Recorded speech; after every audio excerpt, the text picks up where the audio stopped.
राष्ट्र सर्वप्रथम, राष्ट्र सर्वप्रथम, राष्ट्र सर्वप्रथम, राष्ट्र सर्वप्रथम। राष्ट्र सर्वप्रथम की बात ललित सुमन के साथ कार्यक्रम में आप सभी राष्ट्रवासियों का हार्दिक स्वागत है। सुप्रीम कोर्ट में आयोजित संविधान दिवस के समापन समारोह में राष्ट्रपति द्रौपदी मुर्मू ने अपना संबोधन दिया। I am glad to be here today on the historic occasion of Constitution Day. On this day, 73 years ago, the Constituent Assembly adopted this document of our collective destiny. We are commemorating today the adoption of the Constitution that has not only guided the journey of the Republic over the decades, but has also inspired several other nations in the drafting of their constitutions. ये जो तीन जो स्तंभ है, तीन जो wing है, legislature, executive और जुडिशियरी, कहीं कहीं जनसाधारण के लिए, देश के लिए, लोगों के लिए, तो कहीं कहीं सबका मन, सबका सोच एक होना चाहिए। चेक एंड बैलेंस तो होना चाहिए, लेकिन कहीं कहीं हम लोगों को एक साथ मिलकर काम करना चाहिए। जैसे जैसे लोग पहले तो गांव में हर चीज़ ख़त्म होता था, बहुत सारे चीज़ें जी बहुत सारे सोसाइटीज़ है, बहुत सारी चीज़ें गांव में ही ख़त्म हो रहा है। आज छोटी छोटी बात में लोग जाते हैं, उसको कुछ किया जा सकता है, बैठ के बात करना है, और उसको मुझे लगता है लोगों को, हम लोगों के लिए है, लोगों के द्वारा है, इसीलिए लोगों के लिए सोचना हम लोगों का काम है। आप लोग सब यहाँ जो बैठे हैं, बहुत अनुभवी, बहुत ज्ञानी गुणी जजेस बैठे हैं, आपको सोचना है, हम सबको एक रास्ता निकालना है।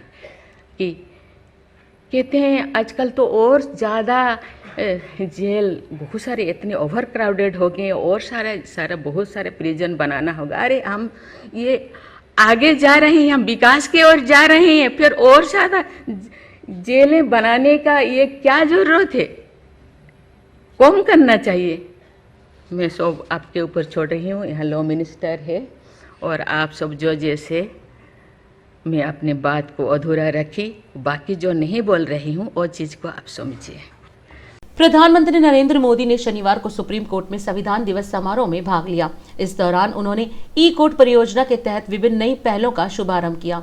इसके तहत virtual justice clock, justice mobile app 2.0, digital court और S3WAAS वेबसाइट शुरू की गई। प्रधानमंत्री नरेंद्र मोदी ने समारोह को संबोधित करते हुए कहा कि आज 26/11 मुंबई आतंकी हमले का भी दिन है। 14 साल पहले भारत जब अपने संविधान का पर्व मना रहा था, उसी दिन मानवता के दुश्मनों ने भारत पर सबसे बड़ा आतंकी हमला किया था। मैं इस हमले में जान गंवाने वाले लोगों को श्रद्धांजलि अर्पित करता हूं।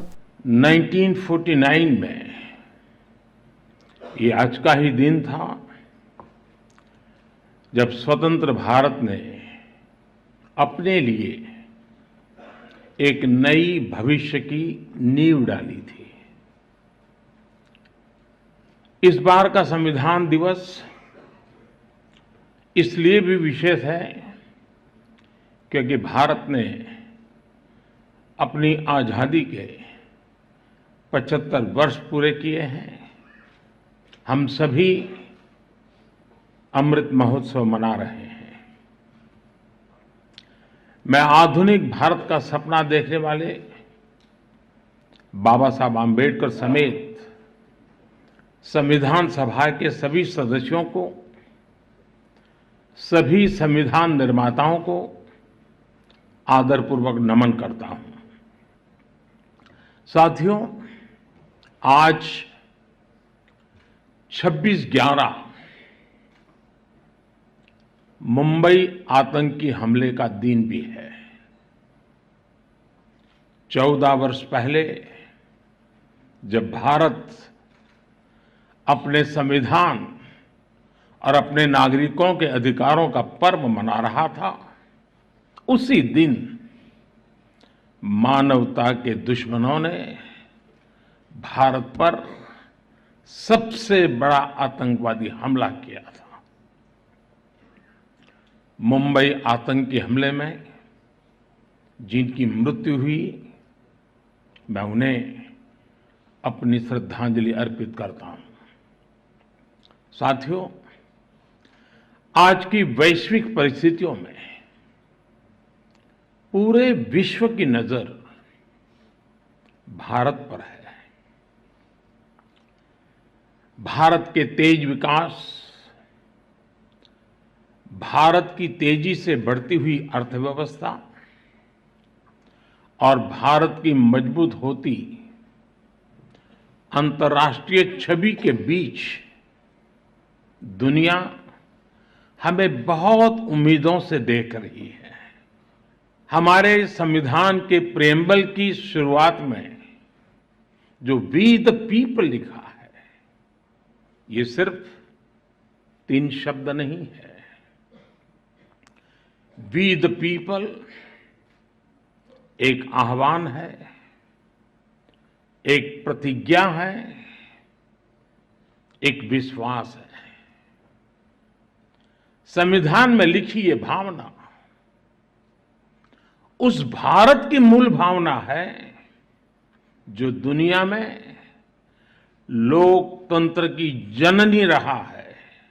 आजादी के अमृत काल में ये भी देश की एक अहम जरूरत है। मुझे आशा है संविधान दिवस इस दिशा में हमारे संकल्पों को और अधिक ऊर्जा देगा। इसी विश्वास के साथ आप सभी का बहुत बहुत धन्यवाद। केंद्रीय मंत्री अनुराग ठाकुर ने शनिवार को एक सार्वजनिक रैली के दौरान आम आदमी पार्टी पर जमकर हमला बोला और आम आदमी पार्टी के नेताओं पर भ्रष्टाचार और घोटालों में लिप्त होने का आरोप लगाया। केंद्रीय मंत्री अनुराग ठाकुर ने कहा कि लोग दिल्ली नगर निगम चुनाव में केजरीवाल को स्पष्ट संदेश देना चाहते हैं कि झूठे वादे काम नहीं करेंगे। आपको बता दें कि राजधानी में एमसीडी चुनाव 4 दिसंबर को होने हैं और आम आदमी पार्टी ने शुक्रवार को एमसीडी चुनाव के लिए अपना 12 सूत्रीय घोषणा पत्र जारी किया। 250 वार्ड वाली एमसीडी में मतगणना 7 दिसंबर को होगी। भारतीय जनता पार्टी नगर निगम के चुनावों में एक बार फिर भारी जीत दर्ज करेगी, क्योंकि दिल्ली की जनता ने केजरीवाल जी के भ्रष्ट चेहरा देखा है। शराब के घोटाले से लेकर स्कूलों में घोटाले, जो बच्चों के स्कूलों के कमरों में भी घोटाला कर ले, और जो शिक्षा के विस्तार की बजाय ठेकों के विस्तार पे काम करे, ऐसी सरकार हमने पहली बार देखी। जहां स्वास्थ्य मंत्री जेल में पड़ा हो और मसाज करवा रहा हो, लेकिन फिर भी इस्तीफा न देता हो। ये भ्रष्ट तो है ही, बेशर्म सरकार भी अगर देखी जाए तो केजरीवाल जी की सरकार है। और दिल्ली के लोग अब इनसे मुक्ति पाना चाहते हैं, जैसे दिल्ली के लोग पोल्यूशन से मुक्ति पाना चाहते हैं, प्रदूषण से मुक्ति भी यानी कि आम आदमी पार्टी से मुक्ति पाना चाहते हैं। दूसरी ओर भारतीय जनता पार्टी ने दिल्ली में पार्कों का विस्तार हो या पार्कों के ओपन जिम लगवाने की बात हो, दिल्ली के विकास के लिए जो काम किया है और अब तो नए आयाम स्थापित करेंगे। शनिवार को गुजरात विधानसभा चुनाव के लिए भाजपा ने अपना घोषणा पत्र जारी कर दिया है। भाजपा ने 5 वर्षों में गुजरात के युवाओं को 20 लाख रोजगार देने का वादा किया है। भाजपा अध्यक्ष जेपी नड्डा ने कहा कि अगर वे दोबारा सरकार बनाते हैं तो 10,000 करोड़ रुपए के बजट से 20,000 सरकारी स्कूलों को स्कूल ऑफ एक्सीलेंस में बदला जाएगा। 3 सिविल मेडिसिटी, 2 एम्स के स्तर के संस्थान स्थापित करने और मौजूदा अस्पतालों, सीएचसी और पीएचसी के इंफ्रास्ट्रक्चर को बेहतर बनाने के लिए 10,000 करोड़ रुपए का महाराजा श्री भगवंत सिंह जी स्वास्थ्य कोष बनाया जाएगा। इस अवसर पर गुजरात के मुख्यमंत्री भूपेंद्र पटेल और गुजरात भाजपा के राज्य अध्यक्ष सीआर पाटिल भी उपस्थित थे। आज मुझे ये सौभाग्य मिला है कि इस संकल्प पत्र के विमोचन पर आप सब लोगों के दर्शन करने का भी सौभाग्य मिला है। और आज 26 नवंबर है, जो हम संविधान दिवस के रूप में मनाते हैं। 1949 में यह कॉन्स्टिट्यूएंट असेंबली ने इस संविधान को एडॉप्ट किया था। ऐसे संविधान के प्रति हम समर्पित लोग आज के दिन संविधान दिवस बनाकर उससे प्रेरणा लेकर के देश की सेवा में हम जुटते हैं। तो ऐसे संविधान दिवस पर पत्रकार बंधुओं को भी मेरी शुभकामनाएं और बधाई। हमारे यशस्वी प्रधानमंत्री जी ने इस बारे में बड़े स्पष्ट शब्दों में कहा है कि संविधान ही हमारा सबसे बड़ा धर्म है और उस पर चलना और उसको संभाल के रखना ये हमारी जिम्मेवारी है। तो ऐसे संविधान दिवस पर मैं आप सबको बधाई और शुभकामनाएं देता हूं। जहां तक संकल्प पत्र का सवाल है, हम सब लोग जानते हैं कि भारतीय जनता पार्टी आदरणीय प्रधानमंत्री मोदी जी के नेतृत्व में जिन्होंने एक सार्वजनिक जीवन में अपनी राजनीति का प्रारंभ गुजरात की धरती से किया, उस गुजरात के बारे में हमारा संकल्प सदा रहा है भव्य गुजरात, वैभवशाली गुजरात और अग्रसर गुजरात। और इसी मंत्र को लेकर हम सब लोग चले और यह एक तरीके के पड़ाव से नई यात्रा प्रारंभ करने का अवसर है। इसलिए ये गुजरात विकास की गंगोत्री, राजनीति के परिवर्तन की गंगोत्री, और उस गंगोत्री में जब हम विकास की बात करते हैं तो हम नए संकल्प के साथ अपने आप को फिर से पुनर्स्थापित करते हुए आगे बढ़ने का बात। हम आपके सामने 3 संकल्प रखेंगे, बाद में कुछ हम महिलाओं के बारे में भी रखेंगे और कुछ हम अपने आदिवासी भाइयों के बारे में भी रखेंगे। जहां तक हम किसानों की बात करें तो भारतीय जनता पार्टी का पहला संकल्प है कि हम 10,000 करोड़ रुपए गुजरात कृषि इंफ्रास्ट्रक्चर कोर्स के तहत हम Khedut mandi, modern APMC, sorting और grading units, cold chains, warehouses और प्राइमरी प्रोसेसिंग सेंटर्स, यानी किसानों के दृष्टि से उनकी मार्केटिंग के इंफ्रास्ट्रक्चर पर 10,000 करोड़ रुपए खर्च करने वाले। और यह संकल्प पत्र हमें संकल्पित करता है कि अगले 5 साल हम इन लक्ष्यों को हासिल करके गुजरात को एक नए आयाम पर ले जाएंगे, इस बात का संकल्प लेकर के। संविधान दिवस पर लखनऊ में आयोजित कार्यक्रम में उत्तर प्रदेश के मुख्य सचिव दुर्गा शंकर मिश्रा ने एक कार्यक्रम को संबोधित किया और भारत में संविधान के इतिहास के बारे में जानकारी देते हुए संविधान की विशेषताएं बताई। संविधान दिवस के अवसर पर आप सबको शुभकामनाएं देता हूं। हमारा देश जब आजाद हुआ तो एक लोकतांत्रिक व्यवस्था को स्वीकार करने के लिए हमारे स्वतंत्रता संग्राम सेनानियों ने निर्णय लिया, क्योंकि हमारा देश लोकतंत्र की जननी है। दुनिया का सबसे प्राचीनतम लोकतंत्र हमारे देश में है और उस लोकतंत्र का प्राण संविधान में बसता है। उसके लिए संविधान निर्माताओं ने दुनिया के तमाम सारे संविधानों को पढ़ करके और हमारे देश की सांस्कृतिक विरासत, हमारे देश की सांस्कृतिक चेतना, हमारी जो सनातन संस्कृति, इन सबको समावेशित करते हुए एक संविधान का निर्माण किया। कहा गया हम भारतवासी यानी देश के हर किसी ने 26 नवंबर 1949 को अंगीकार किया। यानी ये संविधान बनाया हमारे संविधान निर्माताओं ने, लेकिन देश के हर एक नागरिक ने इसको अंगीकार किया और ये हमारे देश के संविधान की बहुत बड़ी विशेषता है। ये हम सबका संविधान है।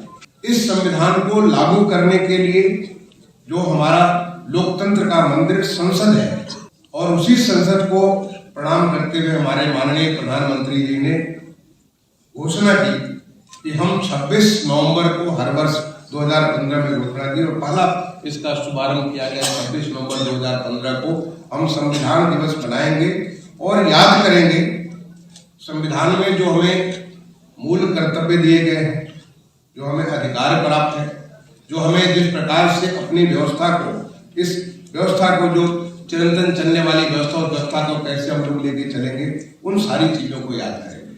और इसी के लिए आज यहाँ पे संविधान दिवस मना रहे हैं। आज हम उन तमाम सारे लोगों को, जिसमें मुख्य रूप से बाबा भीमराव अम्बेडकर जो कि प्रारूप सभा थी, जो कि ड्राफ्टिंग कमेटी थी, उस कमेटी के अध्यक्ष थे, हमारे राजेंद्र बाबू जो कि वो जो इसकी संविधान सभा थी उसकी पूरी अध्यक्षता कर रहे थे, और तमाम सारे लोग। दुनिया का सबसे बड़ा संविधान बनाया और संविधान को वो रूप दिया जो कि आज भी आजादी के बाद बहुत सारी परेशानियों से, बहुत सारे कष्टों से गुजरते हुए आपको लगेगा कि कैसे उस देश का कैसे विकास हुआ है, लेकिन आज 75 साल बीतने के बाद भी हमारा देश उतना ही मजबूत है। और वो देश जब हम 75वीं आजादी का अमृत महोत्सव मना रहे थे तो एक नए संकल्प के साथ अमृत काल कि हम जब 100 साल मनाएंगे तो देश को एक विकसित देश बनाएंगे, इस पूरे संकल्प के साथ माननीय प्रधानमंत्री के साथ जुड़ करके देश आगे बढ़ रहा है। ये हमारे संविधान की ताकत है। दिल्ली आबकारी नीति में कथित घोटाले की जांच कर रही सीबीआई ने शुक्रवार को चार्जशीट दाखिल की, जिसमें उसने उप मुख्यमंत्री मनीष सिसोदिया को आरोपी नहीं बनाया है। इस पर दिल्ली के मुख्यमंत्री अरविंद केजरीवाल ने कहा कि सीबीआई ने एक तरह से मनीष सिसोदिया को क्लीन चिट दे दी है। उनके खिलाफ सीबीआई को एक पैसे की भी गड़बड़ी नहीं मिली। सीएम केजरीवाल ने कहा कि ये चुनाव भाजपा के 10 वीडियो और केजरीवाल के 10 काम का है। दिल्ली की जनता बताएगी कि उसे भाजपा के 10 वीडियो चाहिए या केजरीवाल के 10 काम। कल सीबीआई ने चार्जशीट फाइल की है सो कॉल्ड शराब घोटाले में, और उस चार्जशीट में मनीष सिसोदिया जी का नाम नहीं है। तो एक तरह से सीबीआई ने मनीष सिसोदिया को क्लीन चिट दे दी। सीबीआई और ईडी के लगभग 800 ऑफिसर्स पिछले 4 महीनों से इस केस पे काम कर रहे हैं। कल की चार्जशीट से ये साबित हो गया कि इनको मनीष सिसोदिया के खिलाफ रत्ती भर भी सबूत नहीं मिला, इतना सा भी सबूत नहीं मिला। चुनाव के 1 हफ्ता रह गया एमसीडी चुनाव का, अगर उन्हें इतना सा भी सबूत मिला होता तो वो उसको इतना उछालते, जब कुछ नहीं होता तभी इतना उछालते हैं। इसका मतलब उनको रत्ती भर भी सबूत मनीष सिसोदिया के खिलाफ नहीं मिला। इस दौरान इन्होंने 800 अफसरों ने काम किया, 24 घंटे काम किया, 500 से ज़्यादा जगह रेड मारी। मनीष सिसोदिया जी के सारे ठिकानों पे रेड मारी गई। उनकी दीवारें तोड़ तोड़ के देखा गया कि अंदर कहीं कैश तो नहीं है। ये कह रहे थे 10,000 करोड़ का घोटाला है। उनके गद्दे फाड़ फाड़ के देखे गए कि उसमें कोई पैसा तो नहीं है। उनके लॉकर सारे देखे गए। मनीष सिसोदिया का एक ही बैंक लॉकर है, वो देखा गया। मनीष सिसोदिया के जितना गांव में सारे रिश्तेदारों सबकी जांच कर ली इन्होंने, कुछ भी नहीं निकला। तो कल की चार्जशीट ये दिखाती है कि इनको रत्ती भर भी सबूत नहीं मिला।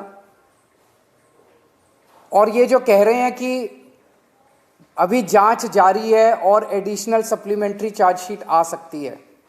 2015 में जब हमारी सरकार बनी थी तब से जांच शुरू है, सारी एजेंसीज हमारी जांच करने में लगी हुई है। तो हमारी जांच तो जिंदगी भर जारी है, लेकिन अब तक इन लोगों को आज तक जो इन्होंने जांच की उसमें रत्ती भर भी इतना सा भी सबूत नहीं मिला।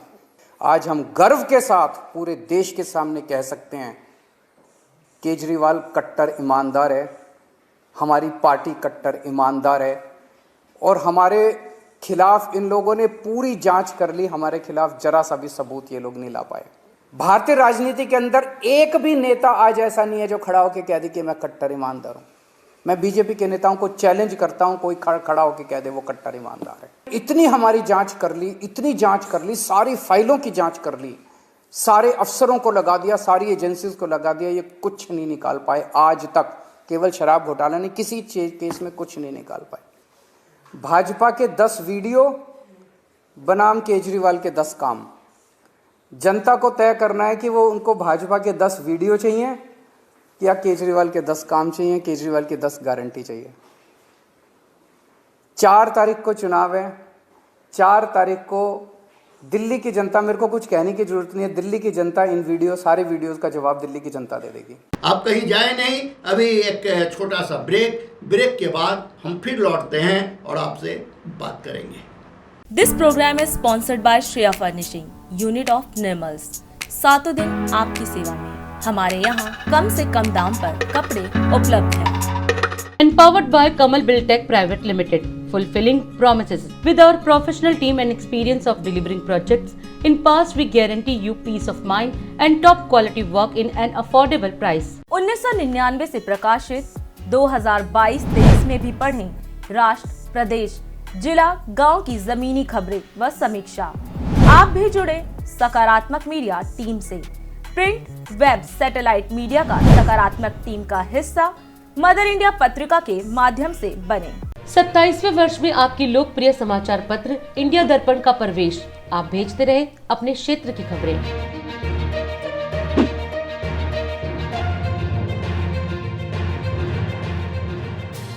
राष्ट्र सर्वप्रथम की बात ललित सुमन के साथ कार्यक्रम में ब्रेक के बाद एक बार फिर आप सभी राष्ट्रवासियों का स्वागत है। शनिवार को पटना के ज्ञान भवन में नशा मुक्ति दिवस पर एक कार्यक्रम का आयोजन किया गया। कार्यक्रम में सीएम नीतीश कुमार ने कई पदाधिकारियों को जहां पुरस्कृत किया तो वहीं अधिकारियों की क्लास भी ली। सीएम नीतीश कुमार ने पुलिस अधिकारियों को संबोधित करते हुए कहा कि शराब पीने वाले ज्यादा पकड़े जाते हैं, मगर शराब बेचने वाले को भी पकड़ना जरूरी है। इस मौके पर सीएम नीतीश कुमार ने घोषणा करते हुए कहा कि जो भी शराब का काम छोड़कर दूसरे रोजगार में लगेगा उसे सरकार 1 लाख रुपए की मदद करेगी। आज नशा मुक्ति दिवस के अवसर पर आप सब लोग उपस्थित हैं। मैं आप सब लोगों का स्वागत करता हूं, आप सबका अभिनंदन करता हूं। अब देखिए, ये जो नशा मुक्ति दिवस मनाया जा रहा है, लेकिन इसके पहले ही हमने 2011 से ही 26 नवंबर को ही मद्य निषेध दिवस की शुरुआत की थी। शराबबंदी तो लागू नहीं हुआ था, लेकिन इस बात के पक्षधर थे कि सब लोगों को ये मालूम हो और लोग इसके लिए प्रेरित हों, तो उसके लिए मद्य निषेध दिवस हम लोगों ने 26 नवंबर 2011 को किया था। और 26 नवंबर 2005 में हमने मुख्यमंत्री पद का शपथ लिया था। तो उसी 26 नवंबर के बाद में तो 24 नवंबर को लिया था, तो उसी 26 नवंबर को हम लोगों ने 11 से शुरू कर दिया था मद्य निषेध दिवस के रूप में। और कितने लोगों ने इसके पक्ष में समर्थन किया और सब तरह का सर्वे किया गया, लेकिन कुछ तो गड़बड़ होता ही नहीं। जब अच्छा काम करिएगा तो ज्यादातर आदमी 90% आदमी तो अच्छा काम की तरफ चला ही जाएगा, लेकिन 10% में कुछ ना कुछ गड़बड़ करने वाला रहता है, तो उसी के लिए तो प्रयास करते ही रहना पड़ेगा। और आप सोचिए, ये सब चीज है। और जब लोग भी शराब से जुड़े हुए थे और वो उसके काम को छोड़ करके दूसरे तरफ किए, तो हम लोगों ने तो 2018 में सतत जीविकोपार्जन योजना शुरू किया था। गरीब गुरबे के लड़कों, बच्चियों, लड़कियों के लिए, महिलाओं के लिए, जिनको कोई चीज से मतलब नहीं था, तो उन लोगों को प्रेरित करने के लिए हम लोगों ने सतत जीविकोपार्जन योजना शुरू की। और जब शराबबंदी लागू किए थे, तो हमने सतत जीविकोपार्जन योजना का भी एक हिस्सा रखा कि कोई भी अगर शराब का काम करते थे उसे छुटकारा लेंगे, उनको मदद किया जाएगा। और उसमें कितने लोगों ने लाभ लिया। तो इस अवसर पर जितना भी सब काम हो रहा, बहुत अच्छी बात है। इस काम को करिए। और जो हमने कहा है अभियान चलाना, तो ये जो अभियान जो हम लोग चला रहे थे, तो उस अभियान को निरंतर जारी रखिए। दिल्ली के आगामी निगम चुनाव को लेकर सभी राजनीतिक दल जनता से कई सारे लुभावने वादे कर रहे हैं। इसी क्रम में दिल्ली प्रदेश कांग्रेस कमेटी ने भी नगर निगम चुनाव को लेकर कहा कि अगर कांग्रेस पार्टी नगर निगम में आती है तो गरीब बच्चों के लिए डे बोर्डिंग स्कूल वाली निगम बनाएंगे। और साथ ही उन्होंने इसकी खासियत भी बताई। इस प्रेस कॉन्फ्रेंस में कांग्रेस प्रदेश अध्यक्ष चौधरी अनिल कुमार के साथ कांग्रेस नेता उदित राज, पूर्व मंत्री किरण वालिया, पूर्व मंत्री रमाकांत गोस्वामी मौजूद रहे। नगर निगम का चुनाव दिल्ली शहर में हो रहा है और इस चुनाव का कैंपेन अब अंतिम उन दिनों की तरफ बढ़ रहा है। और दिल्ली की जनता तीनों पार्टियों के जो मैनिफेस्टो हैं, जो वायदे हैं, उनकी तरफ नजर गड़ा के बैठी हुई। 15 साल का भाजपा का कुशासन, भाजपा का इस एमसीडी को नया नाम देना, मोस्ट करप्ट डिपार्टमेंट, और 8 साल में अरविंद को, शीला जी की दिल्ली को बर्बाद करना, तबाह करना, ये इस चमकती दिल्ली को प्रदूषित दिल्ली बनाना, और कांग्रेस का, शीला जी का जो इतिहास रहा है उस पर लोग आज नजर रखे हुए। इसीलिए कांग्रेस पार्टी निरंतर आपके माध्यम से एमसीडी को और दिल्ली को फिर से चमकाने को लेकर के अपनी बात रख रही है। और हम क्रम वाइज, सिलसिला वाइज कांग्रेस पार्टी का जो मैनिफेस्टो है उसके कुछ बिंदुओं पर आपके बीच में आकर के चर्चा करते हैं। आज उसी कड़ी में हम लोग अपने दिल्ली वासियों को, खासतौर से एमसीडी की मिली, उन परिवारों को जिनके परिवार के बच्चे स्कूल में पढ़ते हैं, एमसीडी के स्कूलों में पढ़ते हैं, उनको लेकर के हम अपनी सोच रखेंगे। आज जो माँ बाप की चिंता है, ये जो गरीब 8-8.5 लाख बच्चे जो पढ़ रहे हैं, इन बच्चों की चिंता अब माँ बाप नहीं लेंगे। मैं इस घोषणा के साथ आपके बीच अपने साथियों से कहूंगा, आज हम एक घोषणा कर रहे हैं गरीब बच्चों के लिए। केवल अमीर का बच्चा नहीं, केवल सक्षम परिवार का बच्चा नहीं, जो हॉस्टल और डे बोर्डिंग का आनंद ले। एमसीडी में कांग्रेस की सरकार आएगी और इस सत्र के बाद गरीब का बच्चा भी डे बोर्डिंग में पढ़ेगा, उसको भी अच्छा माहौल मिलेगा, उसकी शिक्षा पे ध्यान दिया जाएगा, उसके पोषण पे ध्यान दिया जाएगा, उसके हुनर को निखारा जाएगा, उसकी नींव जो है उसको मजबूत किया जाएगा। कोई बच्ची म्यूजिक संगीत में रुचि रखती है तो उसको माहौल दिया जाएगा। कोई बच्ची या बेटा, कोई बेटी खेल के मैदान में जाना चाहता है तो उसको वो माहौल दिया जाएगा। और जो राष्ट्र निर्माण की बात करते हैं, मैं कहना चाहता हूं असली राष्ट्र निर्माण इन बच्चों से होगा, इन गरीब के बच्चों से होगा। इस मिशन के साथ मैं अपने आग्रह करूंगा मेरे साथियों से, इस आज हमारे इस वादे को, इस संकल्प को हम आपके माध्यम से दिल्ली की जनता को एमसीडी चुनाव में समर्पित कर रहे हैं। मैं शिक्षा मंत्री तो रही हूँ, पर महिला और बाल विकास मंत्री भी रही हूँ, और मुझे मालूम है कि उन बच्चों के सामने क्या चुनौतियाँ हैं जो बिना किसी सुरक्षा के खुद ही जीवित हैं। ये परिस्थिति जो है एक सामूहिक बहुत से मुद्दों को अपनी सोच में रख रही है, उसकी सुरक्षा भी सोच में रख रही है। सिर्फ उसकी शिक्षा नहीं, उसकी साथ सुरक्षा है, और ऐसे बहुत से मॉडल विदेशों में हैं, भारत में क्यों नहीं हो सकते। तो ऐसी परिस्थिति में बच्चे की सुरक्षा का भी है। स्कूल एक केवल पढ़ाई नहीं है, स्कूल एक सुरक्षा की जगह है। और इस समय दिल्ली का मॉडल जो है, चाहे वो केजरीवाल की सरकार हो या एमसीडी की सरकार हो, एक से एक बदतर है, किसी को इसमें रुचि नहीं है। तो ये दुख की बात है और ये बुनियादी बात है। 26/11 मुंबई हमले की 14वीं बरसी पर राष्ट्रपति द्रौपदी मुर्मू ने मुंबई हमलों के पीड़ितों को याद किया, साथ ही राष्ट्र के सुरक्षा कर्मियों को दी श्रद्धांजलि। इसरो ने एक साथ लॉन्च किए श्रीहरिकोटा के लॉन्च पैड 1 से 9 सैटेलाइट। भूटान के लिए भी अंतरिक्ष में गया खास सैटेलाइट। वाराणसी में गंगा नदी में डूबी 34 यात्रियों से भरी नाव में सवार 34 लोगों को सकुशल रेस्क्यू किया गया। 2 की हालत गंभीर, हादसे के बाद भागा चालक। भारत पाक सीमा पर घुसपैठ की कोशिश नाकाम। अमृतसर बॉर्डर पर 2 ड्रोन दिखे, एक को मार गिराया। पठानकोट में 2 संदिग्धों को खदेड़ा। जान के खतरे के बावजूद लॉन्ग मार्च को संबोधित करेंगे पाकिस्तान के पूर्व प्रधानमंत्री इमरान खान। पाक गृह मंत्री ने बातचीत के लिए किया आमंत्रित।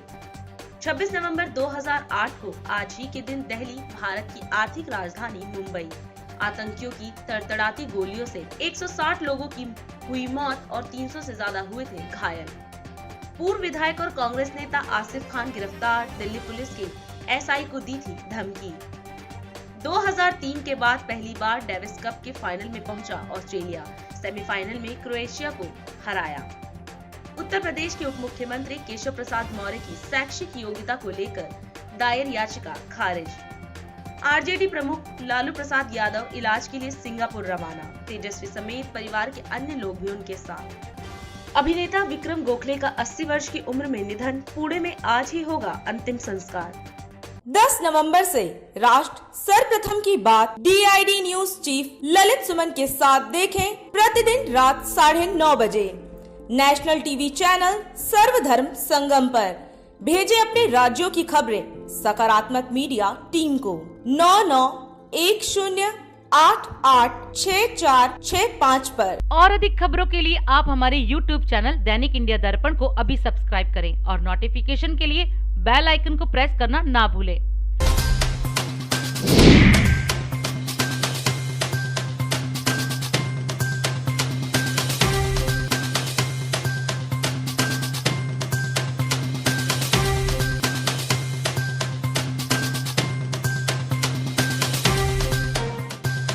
हम आपसे आज यहीं विदा लेते हैं। आप अन्य खबरों के लिए बने रहें। राष्ट्र सर्वप्रथम, वंदे मातरम, जाग उठा है भारत। राष्ट्र सर्वप्रथम, राष्ट्र सर्वप्रथम।